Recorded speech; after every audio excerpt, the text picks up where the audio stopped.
Fala, galerinha do Prosa, beleza? Tudo bem com vocês? Hoje a gente vai dar prosseguimento ao tema validação analítica. A gente já discutiu sobre critérios de aceitação. Para quem não viu os vídeos, né, que são dois vídeos, parte um, parte 2, dá uma olhada nas publicações da nossa página. A gente tem também esse vídeo disponível no YouTube, na íntegra.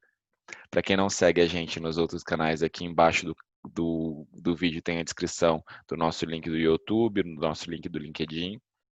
Então sigam a gente nessas outras plataformas também.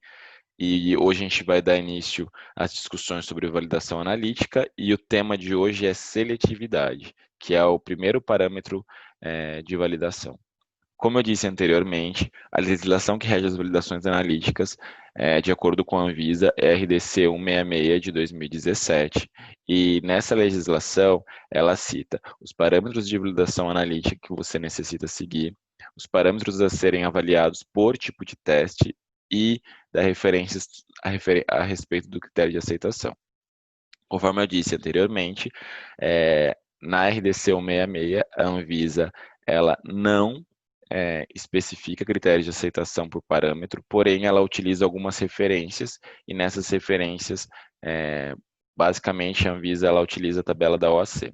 Os parâmetros de validação analítica a serem seguidos, a serem cumpridos num teste convencional, seria a seletividade, a linearidade, se for fitoterápico, efeito matriz, precisão, exatidão, limite de detecção, limite de quantificação e a robustez.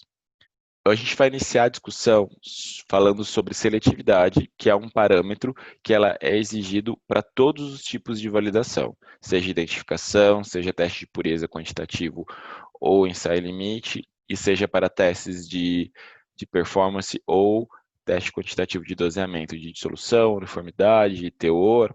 Então, o principal parâmetro de uma validação analítica, tá? E por que ele é tão importante? Porque a seletividade, ela serve para demonstrar que o método ele tem a capacidade de identificar e quantificar o seu analito de interesse equivocadamente na presença de componentes que podem ser presentes na amostra, ou seja, tipo, substâncias análogas, substâncias com estrutura similar, produtos de degradação, impurezas. Então, é necessário que você realize esse teste para provar que o seu método é seletivo. E se o método ele for um método por cromatográfico, que utiliza a técnica de UV-Vis, você precisa avaliar a pureza cromatográfica através do detector de DAD.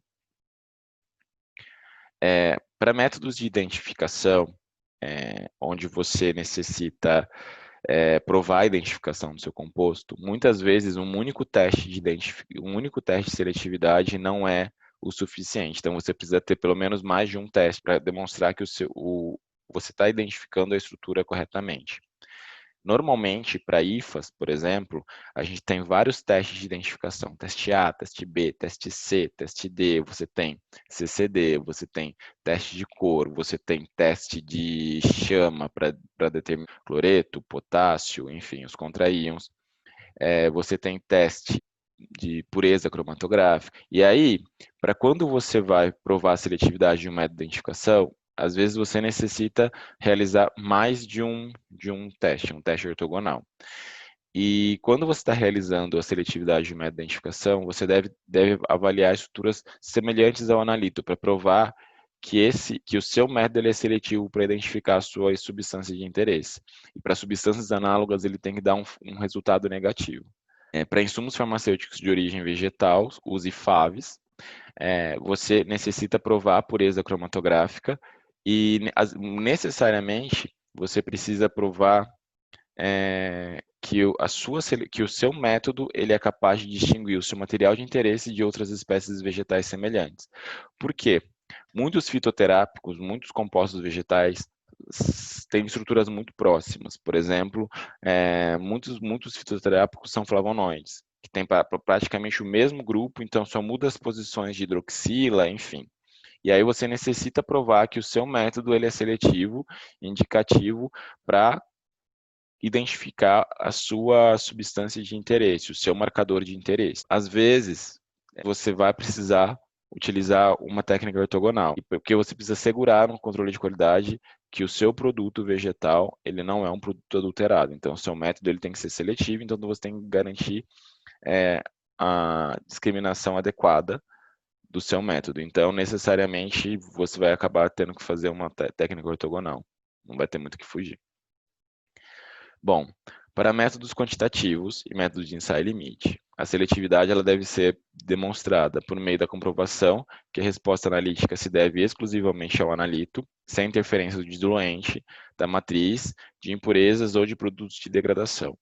Necessariamente você vai ter que realizar a degradação forçada do seu método, você vai pegar o seu produto ou o seu princípio ativo e vai expor em diferentes condições de degradação, calor, umidade, peróxido, íons metálicos, hidrólise básica, hidrólise ácida, luz, e garantir que o seu método ele é seletivo, você está quantificando somente o seu analito de interesse, na frente de diferentes produtos de degradação. A seletividade, ela é um parâmetro exigido para qualquer tipo de validação analítica. Então, uma observação, se você estiver fazendo uma validação de um produto que é fitoterápico, eu preciso fazer a seletividade para fito?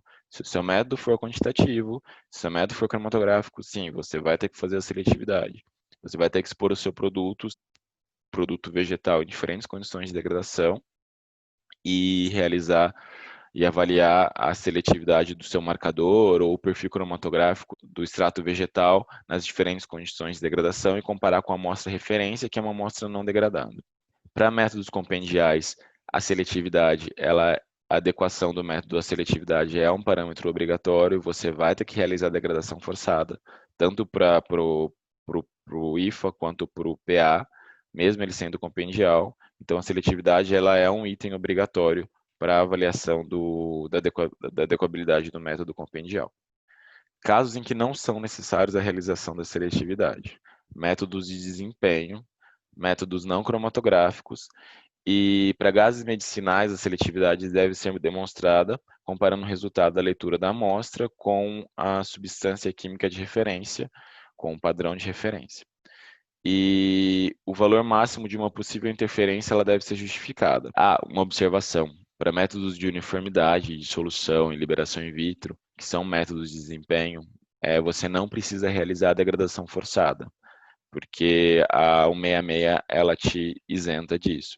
Porém, você precisa fazer seletividade do branco, do placebo, da matriz, do seu ativo, você precisa avaliar, se o seu método for cromatográfico, você precisa fazer a avaliação de pureza de pico na seletividade. Então, isso, embora você não precise, não é que você não vai realizar a seletividade, você vai realizar a seletividade, o que você não vai fazer vai ser realizar a degradação forçada. Para métodos, por exemplo, de titulação, métodos que são métodos não cromatográficos e que são métodos que ainda são aplicados principalmente para IFA. Na validação analítica, você não vai realizar a seletividade, você não vai fazer estresse da amostra e titular a amostra. O que você vai fazer, você vai fazer o branco, vai titular a amostra, vai titular, fazer a sua linearidade, fazer a sua exatidão, a sua precisão, porém, o stress test você também não vai realizar. E é isso, galera. Na minha opinião, é o parâmetro mais importante da validação, tanto é que ele é exigido para qualquer tipo de ensaio de validação. E eu queria abrir um parênteses. Todo mundo sabe que existe uma legislação, que é a RDC 53, de produtos de degradação.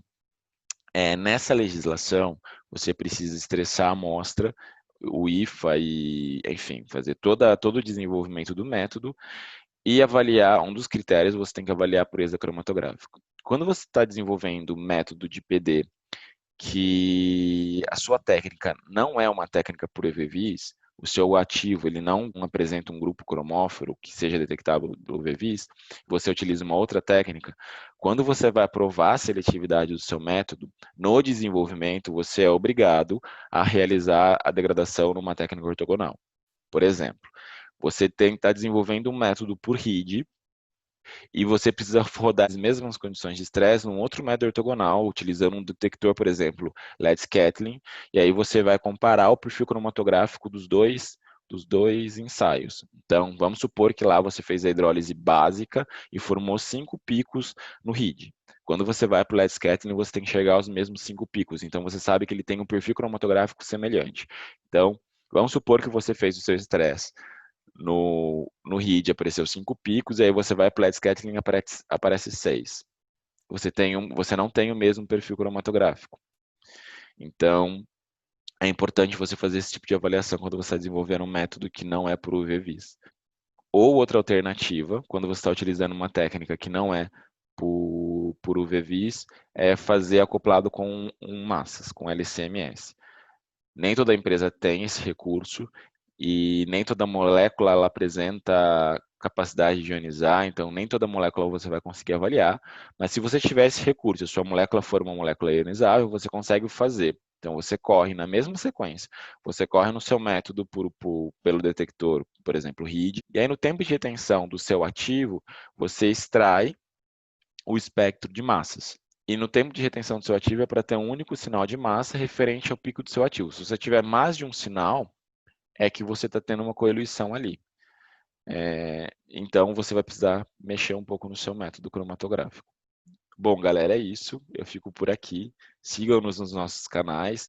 É um prazer poder compartilhar conhecimento e discutam aqui no nosso feed. Coloquem os seus comentários, as suas avaliações. E abraço, galera.